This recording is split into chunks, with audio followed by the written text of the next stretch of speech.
Salmo 121.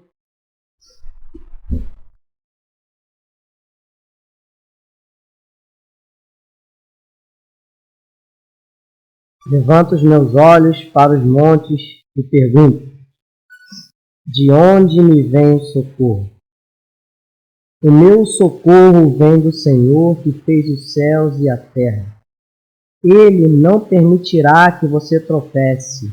O seu protetor se manterá alerta. Sim, o seu protetor, o protetor de Israel, não dormirá. Ele está sempre alerta. O Senhor é o seu protetor. Como sombra que o protege, ele está à sua direita. De dia o sol não ferirá, nem a lua de noite. O Senhor o protegerá de todo o mal, protegerá a sua vida. O Senhor protegerá a sua saída e a sua chegada, desde agora e para sempre. Uma coisa, meu irmão, eu quero que você saia daqui hoje, é que a sua confiança não deve se basear nas suas circunstâncias, na sua situação ou no seu sofrimento, mas no caráter de Deus. Temos diante de nós o Senhor do socorro. E na estrutura do nosso salmo, ele mostra que ele começa a nos socorrer agora e para sempre. Vamos orar? Pai amado, Tu conheces o meu coração, Senhor. Só sabe que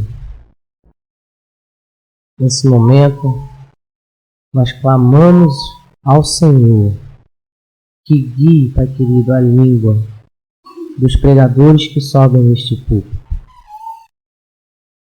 Por mais que seja um texto que eu decorei na infância, que não haja confiança no meu coração, Senhor, que não em Ti, Pai.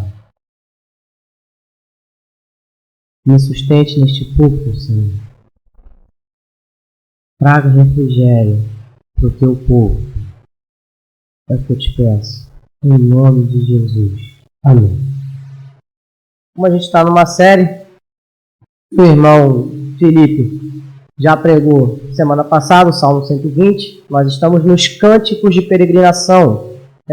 Só para ilustrar para vocês, já que ele já falou do contexto, é como se você estivesse saindo da sua casa hoje pela manhã e vindo aqui para a igreja. O contexto é que o povo judeu, ele saía do seu lugar, da sua casa, e ele caminhava em direção a Jerusalém para festejar, cultuar, adorar ao Senhor em 3 grandes festas: a festa da Páscoa, a festa dos Tabernáculos e a do Pentecostes. Pelo menos em uma dessas 3 festas, ele se direcionava a Jerusalém, ao Monte Sião. E aí, nesse período, nesse percurso, nessa trajetória, o povo canta do Salmo 120 ao Salmo 134. O contexto aqui que a gente viu é como se fôssemos nós, nos nossos dias, na nossa peregrinação. Um teólogo chamado Eugene Peterson, ele vai dizer que nós podemos usar esses cânticos, esses salmos, como os salmos do discipulado, aquilo que nós vivenciamos na nossa semana, no nosso dia a dia, no nosso cotidiano. O salmista, que inspirado pelo Espírito Santo, ele toca em cada circunstância que nós hoje, cristãos, estamos. O cântico aqui, a gente quando vê aqui Salmo 120, o pastor Augusto Nicodemos, ele vai dizer que esse peregrino, ele não sai cantando esse Salmo 120, calma que eu vou chegar no 121. A gente está no Salmo 120 por enquanto, ele não vai sair cantando em alta voz esse cântico. A gente viu que está num contexto pagão, então muito provavelmente ele já sai da sua casa, talvez solitário ainda, tá? Então ele sai cantando talvez para dentro de si, cantando para sua alma, e Spurgeon vai dizer que algumas dessas estruturas desses cânticos são como oração. Então, na história da igreja cristã, muitos cristãos oram os salmos, são a palavra do Senhor. Então, aqui a Escritura também já diz para nós que nós podemos orar os salmos. É feito para isso também. Um pequeno grupo, né, quando na casa da irmã Edi, eu começo o estudo, quer dizer, antes de começar, eu leio um salmo e a gente ora em cima do salmo, já para trazer já essa prática de quê? De que o nosso coração vai sendo moldado pela palavra. Então aqui, esse é o contexto de você saindo de casa, seja eu lá de Cabo Sul, já começando a se preparar para o culto, pensando, meditando, né, na palavra de Deus. Hoje a irmã na IBD, ela comentou que, né, no carro, vindo com seu esposo, ela comentou acerca de algumas passagens. Esse é o princípio, você sair de casa com o seu coração preparado para cultuar.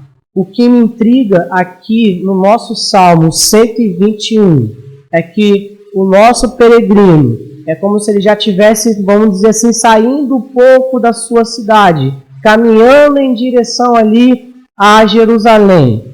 Ele levanta os seus olhos para os montes e ele pergunta: de onde me vem o socorro?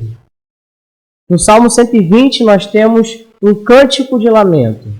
Agora aqui no Salmo 121 nós temos um cântico que vai nos moldar a ter confiança plenamente no Senhor.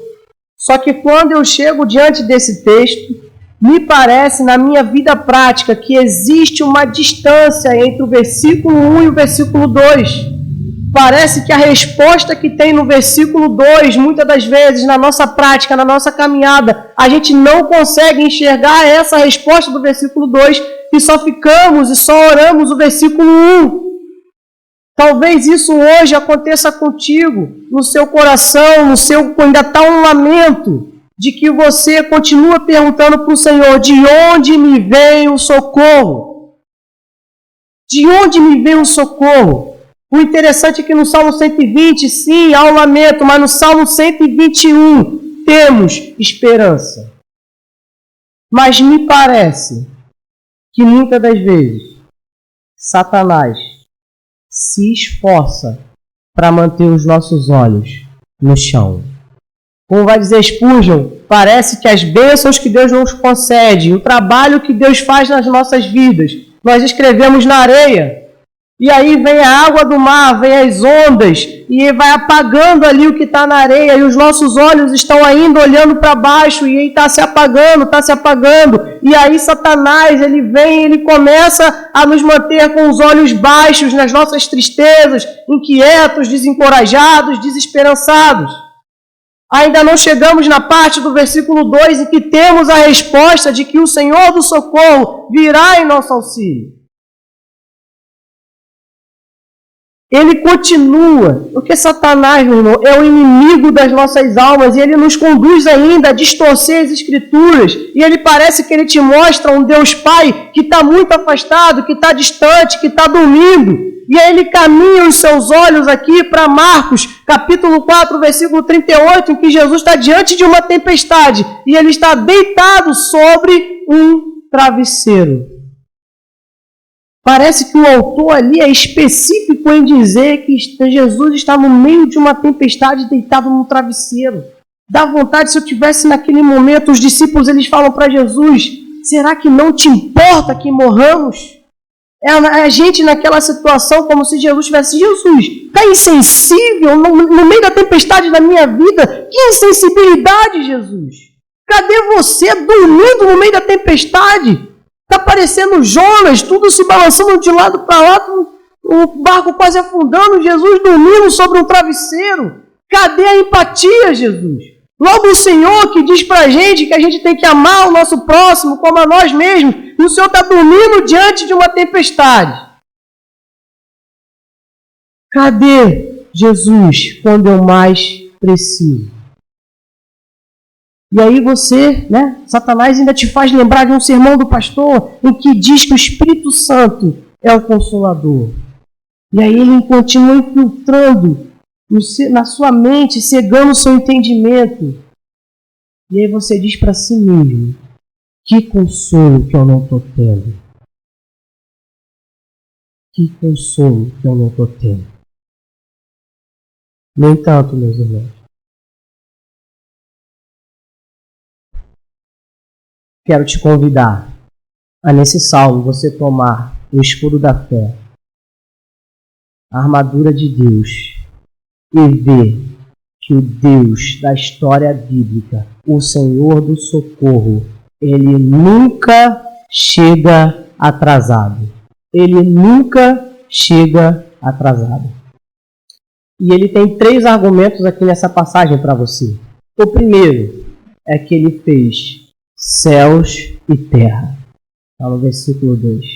Ele fez céus e terra. O nosso Deus, o Senhor do socorro, tem céu e terra à sua disposição para te socorrer. Será que ele chega atrasado? Não tem como. Segundo argumento, ele não dorme. Está lá no versículo 4, quando diz: sim, o protetor de Israel não dormirá. A palavra aí, né, no original é não cochila. Ou seja, nem aquela caturrada, nem aquele piscar de olhos, não tem. Não cochila. Eu cochilo muito, mas o Senhor não. Terceiro argumento, que ele te guarda. Na nossa versão NVI, a palavra muito usada é proteger, então seria ele te protege, ele te guarda. No versículo 5 a gente vê que ele é a tua sombra, à tua direita. Ou seja, o salmista está nos ensinando que ele não nos abandona. Então ele te guarda. E aqui é interessante dessa passagem, dessa palavra de proteger, de guardar, que ela pela primeira vez ela é mencionada lá em Gênesis 2,15, quando vai dizer que o Senhor coloca o homem no jardim do Éden para cuidar e cultivar. A palavra lá no original é proteger, guardar. A mesma palavra usada aqui pelo salmista. O que o salmista quer nos ensinar? Que a falha, o erro de Adão lá no Éden, em não proteger o jardim nem a sua esposa, Deus não comete. Adão falha, o homem falha, Deus não falha. Ele não falha. O salmista aqui quer nos ensinar, ao meu ver, 3 lições preciosas que nós aprendemos na oração. A primeira, que eu e você, nós somos fracos e precisamos crer no Deus forte. Segunda lição, sermos humildes e confiarmos na graça protetora de Deus. Terceiro, depender de Deus. Recorrer à proteção de Deus é você assumir que você depende dele. É você assumir que você é fraco. Não é pela força do seu braço, mas pela poderosa mão de Deus. É ser humilde. Então, quando você enxerga um cristão arrogante, muito provavelmente ele está distante da oração. Porque quanto mais você ora, mais você está próximo dessas qualidades. O sentimento de fraqueza, o sentimento de dependência e o sentimento de que você é fraco, você é humilde, depende do Senhor. Tem uma frase do Spurgeon que ele diz o seguinte: ninguém está tão protegido como aqueles a quem Deus guarda. Da mesma forma, ninguém está tão em perigo como aqueles que são autoconfiantes. Observe comigo a estrutura aqui do nosso texto. Me parece que acontece alguma coisa entre o versículo 2 e o versículo 3. Mas vamos ler o versículo 1 novamente. Levanto os meus olhos. Está implícito aqui, antes da palavra levanto, o pronome eu. Eu levanto os meus olhos para os montes e pergunto: de onde me vem o socorro? O meu socorro vem do Senhor, que fez os céus e a terra. Versículo 3. Ele, não permitirá que você tropece. O seu protetor se manterá alerta. Sim, o protetor de Israel não dormirá. Ele está sempre alerta. No versículo 3, muda o pronome. Me parece agora que o nosso peregrino encontra alguém na viagem. No caminho para Jerusalém, ele encontra um companheiro. E esse companheiro mostra para ele quem é o Senhor. Mostra para ele quem é o Senhor e o que o Senhor faz. E daqui para frente, nós temos 4 promessas do nosso Deus protetor. Que eu quero analisar contigo. Da mesma forma, o Augusto Nicodemos vai defender essa primeira interpretação, mas vai dizer também que tem uma outra, que é que o próprio peregrino aqui pode estar cantando para ele mesmo, ou pregando para ele mesmo, cantando para ele mesmo. É o momento em que o peregrino canta para a sua alma. Eu acredito que as duas aqui caminham conosco. Tem momentos na vida cristã que nós estamos sozinhos, que não tem ninguém, e nós temos que nos agarrar naquilo que nós conhecemos do Senhor. O salmista diz, o Senhor que fez o céu e a terra, o tempo verbal está no passado, fez daquilo que o Senhor fez na minha vida, foi fazendo das provisões de Deus, da graça protetora de Deus antes, e eu preciso confiar que agora no presente Ele vai me socorrer. E de agora para sempre, vai começar agora porque eu estou aflito, mas mais para frente Ele vai continuar me protegendo. Eu posso recorrer à graça protetora de Deus, porque ela não tem fim. O salmista começa a pregar para ele mesmo, mas ao mesmo tempo eu acredito que tem momentos na vida cristã que sim, aparece um outro companheiro nosso. É você saindo da sua casa, caminhando essa estrada aqui para PIB de Parque Alvorada. Ou é você vindo num carro de carona com algum companheiro e ele começa a apontar os feitos de Deus para você. Talvez os seus olhos estejam com lágrimas de tal forma que a sua visão está tão nebulosa que você não consegue enxergar o que está à sua frente. E você precisa de um irmão companheiro para enxugar os seus olhos e mostrar o Deus que socorre, o Senhor do socorro. 4 promessas aí, meus irmãos. Acompanhe comigo. Começa no versículo 3. Ele não permitirá que você tropece. Pensa aqui comigo naqueles filmes que você gosta de assistir, em que a pessoa está numa região montanhosa, e então vamos subir, ele dá uma resvalada assim, e aí cai aquelas pedras na montanha, e aí ele dá logo aquela olhada para baixo. E ele fala assim, se eu vacilar, a queda é mortal. É brutal, é o fim. Aqui, essa é a intenção do salmista. Não deixar ou não vacilar o teu pé. Ele te protegerá para que você não tropece. É esse o sentido aqui. Esse tropeçar aqui é um tropeçar fatal. É o fim. Imagina a região montanhosa. Então, o salmista, ele tem essa promessa de que Deus o está guardando em todo o lugar. Aqui no caso, a mente do salmista vai para os pés, vamos dizer assim. Da mesma forma, o nosso Deus, ele nos guarda, inclusive dos nossos próprios pecados e de pecados externos, porque temos o nosso inimigo, o inimigo das nossas almas, né? Satanás, como eu já mencionei, temos o mundo que também vem nos afligir. Então, o Senhor, ele nos guarda, né, de tropeçar. Guarda dos nossos pecados, nos protege dos pecados. Segundo, Deus nos protege em todas as ocasiões, o versículo 5 e o versículo 6. Me acompanha aí, eu vou dar uma acelerada que eu vou fazer um paralelo lá com o versículo 8. Se eu ver que alguém se perdeu, acho que daqui de cima eu consigo enxergar alguns. Vamos lá. Vai dizer assim, o Senhor é o seu protetor, como sombra que o protege.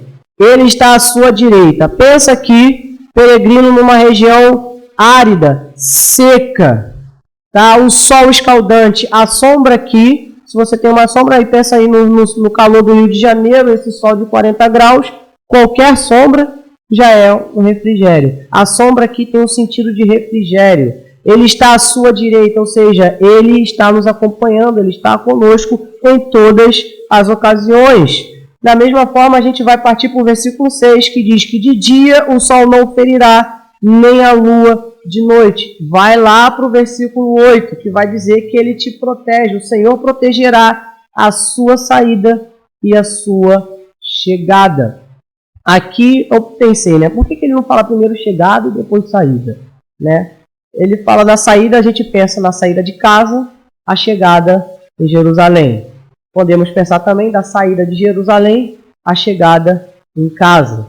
Aqui eu penso que quando ele se refere a dia e sol, né? Dia e sol, lua e noite, no versículo 6, comparando aqui com o versículo 8, os estudiosos dizem que o versículo 8, a sua saída e a sua chegada, o Senhor está preocupado com nossas atividades diárias, assim como de dia nós saímos para trabalhar e à noite nós chegamos para descansar. Então aqui ele está, de fato, o salmista nos ensinando que ele está clamando aqui pela proteção do Senhor em todas as ocasiões, quando sai para trabalhar e quando chega, né, em casa. Então é isso aqui que está acontecendo com o salmista. Um outro detalhe que eu vejo nesse texto é que o calendário do povo judeu ele é lunar. E o sol representa os dias, o calendário, os seus anos, as suas estações. Então aqui Deus está mostrando para a gente que ele, dia após dia, mês após mês, estação após estação, ano após ano, em todos os momentos, diante dos inúmeros desafios da nossa vida, o Senhor está presente. Terceira promessa, o que se encontra no versículo 7, que diz: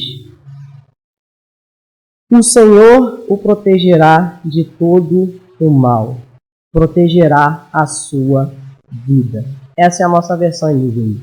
Mas existe uma versão que atendeu aos pedidos e à oração, vamos dizer, de Spurgeon.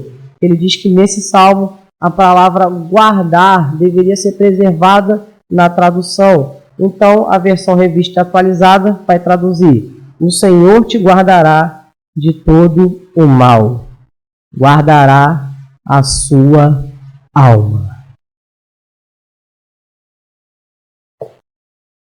Aqui fala da salvação. Aqui fala que se a sua alma está guardada, meu irmão, tudo está guardado.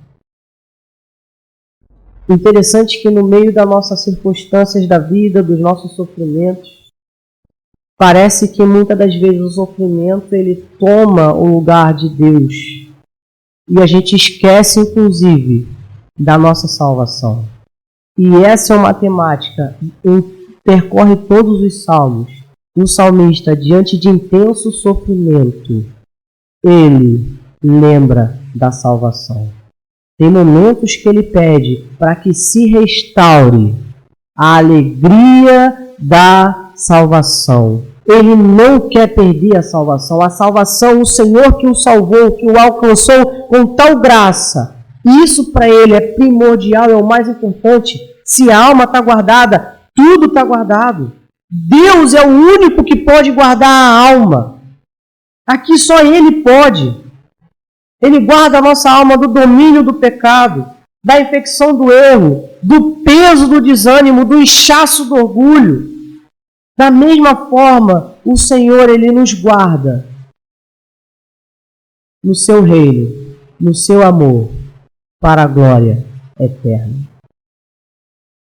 Será, meu irmão, que com esse Deus que fez o céu e a terra, que não dorme, que te guarda, é o guardião, é o guerreiro, será que alguém vai poder tomar a sua alma?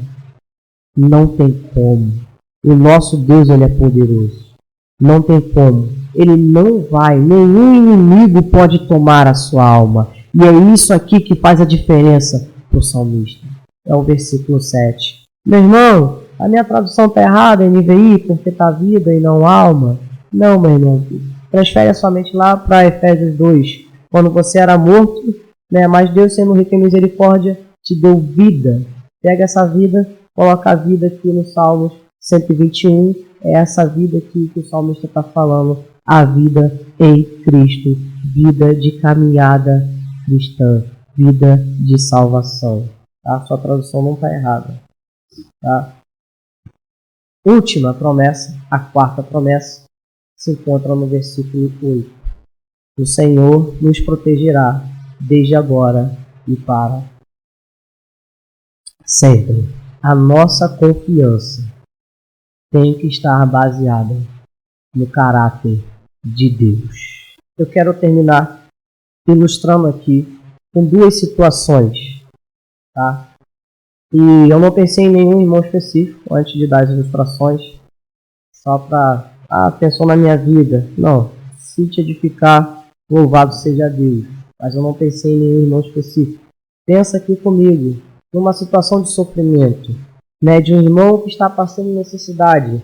A conta de luz, meu irmão, está vencida. O pão que o filho dele está comendo é o pão de ontem, não é nem o de hoje, porque ele não teve dinheiro para comprar. Tá? Esse irmão é um irmão, ou uma irmã aqui no caso, o marido é viciado em drogas, todo o dinheiro, viciado em bebida também, todo o dinheiro que ele tem vai para esse tipo de coisa. É uma irmã que está em casa passando necessidade, da mesma forma a gente pode pensar num irmão em que a esposa também é viciada, seja em drogas, seja em algum outro tipo, tem os seus vícios, está mal, está desempregado. E para piorar a situação, meu irmão, a filha cai doente. A pergunta que eu te faço, cadê o salmista agora? Cadê o salmista?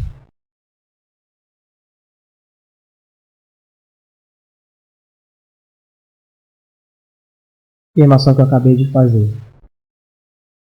Nossa confiança não deve estar baseada nas nossas situações, nos nossos sofrimentos, nas nossas angústias, mas no caráter de Deus. Segunda ilustração. Imagina uma outra irmã ou um outro irmão que está cuidando de um parente enfermo na sua casa. E aí a situação piora, se agrava, precisa levar para o hospital. O carro está sem gasolina. Não tem dinheiro porque a irmã ou o irmão estão desempregados. Estão sozinhos, aparentemente. Estão em dificuldade. A pergunta é, cadê o salmista agora? Cadê um peregrino para me apontar os feitos de Deus? É um momento em que você começa a cantar para sua alma. É um momento em que você olha para o salmista, em que você confia no caráter de Deus. Porque Deus é maior. Deus, Ele é maior. Se eu estivesse diante dessa pessoa, nesses dois casos, primeiro, um aconselhamento que eu daria, e aqui eu aprendi com o pastor Timothy Keller, expondo essa passagem. Meio quilo de pecado te faz muito mal, te machuca gravemente, mas uma tonelada de sofrimento te faz crescer. Vou repetir. Meio quilo de pecado te machuca mais do que uma tonelada de sofrimento. O pecado, meu irmão, endurece o teu coração. Ele te afasta do Senhor. Parece que o Senhor de fato não existe, o seu coração fica arrogante e o teu Deus fica menor. Os problemas muito gigantes. Agora, quando você enxerga que o sofrimento serve para o teu crescimento, você vê que ele, se corretamente trabalhado, ele pode te tornar forte, sábio e te fortificar na graça. Eu costumo dizer no pequeno grupo que sofrimento às vezes, às vezes não, na maioria das vezes, quando a gente recebe a dose do evangelho no meio do sofrimento, é igual antibiótico. Já viu, você toma o primeiro, vem a primeira doença, você tomou o remédio. Na segunda vez que vem pior. A dose tem que ser maior. Antibiótico Da mesma forma, é o sofrimento para produzir o nosso crescimento. Vem o primeiro. O próximo, a dose é maior. Então, o que eu quero te dizer é que talvez Deus esteja promovendo sofrimento para produzir confiança. Não é fácil falar o que eu estou falando. Não é fácil. Uma segunda situação, um segundo aconselhamento, é justamente a peculiaridade que existe nesse salmo. Se a gente olha o primeiro versículo do Salmo 120, diz que na angústia, ele clamou ao Senhor. Tremper Longman, nos ensinando a interpretar esse Salmo 121, ele diz que esse salmo é um salmo de confiança, uma canção de confiança. E a canção de confiança ela fica no meio termo entre um lamento e uma canção de agradecimento, que é o que vai acontecer no 122. Alegrei-me quando me disseram, vamos à casa do Senhor. Então acredito que a interpretação aqui do nosso irmão Tremper Longman está correta. Existe um meio termo. E o que isso quer dizer para a gente, irmão Tiago? Isso quer dizer que na sua oração, você começa nessa peregrinação. Talvez você comece a sua vida saindo daqui no domingo aos cacos, continua lamentando, e você continua perseverando no Senhor. Até o momento em que você sai do Salmo 120, você enxerga o 121, ainda existe angústia, ainda existe uma agonia, mas ela começa a ser dissipada, porque você está sendo mudado por Deus em oração. E aí então você consegue enxergar o nosso versículo 2, que é do Senhor que vem o nosso socorro. O salmista, ele não está confiando no companheiro de jornada que está com ele para livrar ele das situações do deserto, das situações da caminhada. Ele não confia nas armas que ele está levando para se proteger dos animais selvagens que podem aparecer nesse momento. Ele não confia na tenda que ele pode fazer para se proteger do sol. Não, mas ele confia no Senhor que o protege. E aqui o Salmo ele vai nos conduzir que de fato não é você que vai mudar o Senhor na sua oração, mas é você, como vai dizer Lutero, como crianças rebeldes diante de Deus, nós começamos a ser educados na oração.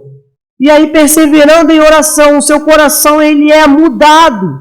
Você começa a cantar um cântico de confiança, crendo na proteção de Deus, mas existe uma desconexão entre o que você está cantando e o que vai acontecer, porque você está confiando que vai acontecer, mas ainda não aconteceu.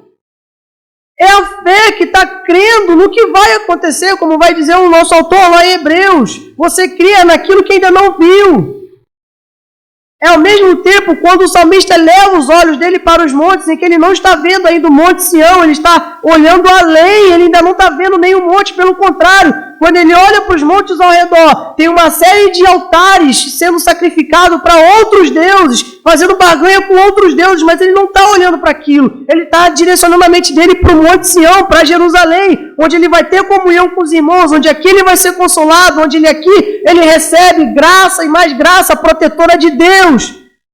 Consolo, esperança, seja por meio do sermão, seja por meio da palavra de algum outro irmão que te encontra no corredor.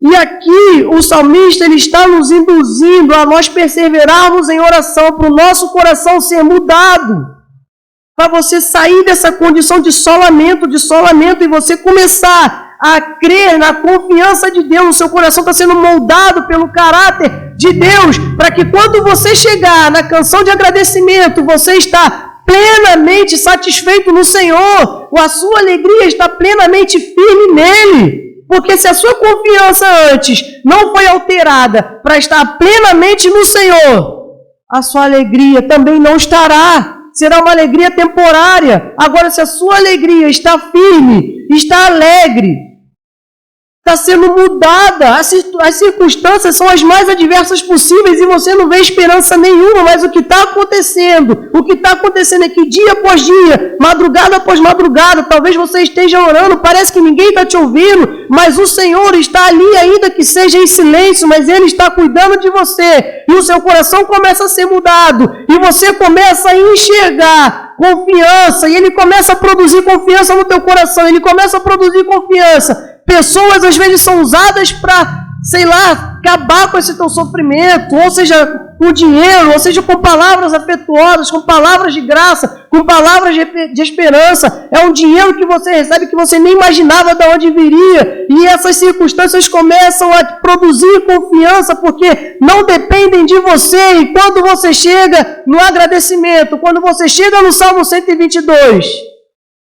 é plenamente o Senhor que está no seu coração. É plena alegria que brota no seu coração. A minha pergunta é: você tem sido mudado por meio da oração? Por meio da oração, seu coração tem sido mudado?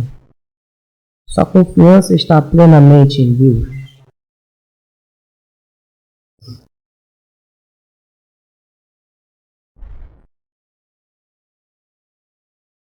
Tem duas respostas possíveis.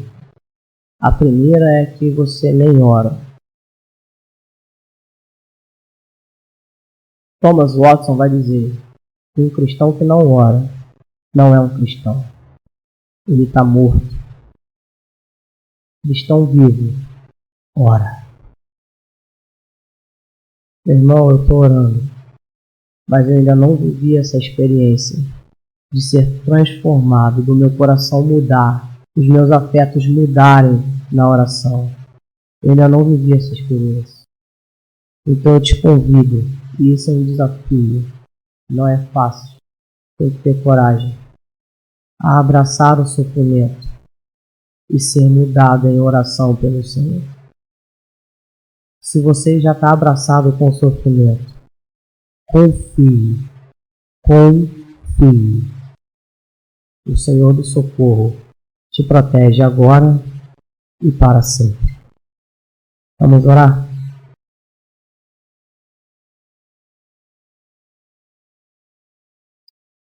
Pai amado, eu te agradeço, Senhor Deus, por essa passagem, Pai. Quantas vezes foi consolo, refrigério, esperança na minha vida. Momentos em que a minha confiança não estava no Senhor. E o Senhor reajustou as minhas emoções. O Senhor recalibrou a minha vida, os meus amores, para amar somente o Senhor, para confiar somente no Senhor. Pai querido, console e dê confiança aos meus irmãos. Seja com eles, Pai. É o que eu te peço, Senhor. Eu te agradeço pelo Filho, que em tudo foi tentado e por causa disso nos socorre. Ele entende o nosso sofrimento, Senhor. E em alguns momentos ele chora conosco. E eu te agradeço por isso, Pai. Porque o Senhor é quem nos socorre. O Senhor é quem nos guarda. O Senhor poderia enviar um anjo, mas o Senhor é quem vem e nos socorre, Pai. Eu te agradeço, Senhor. Em nome de Jesus. Amém.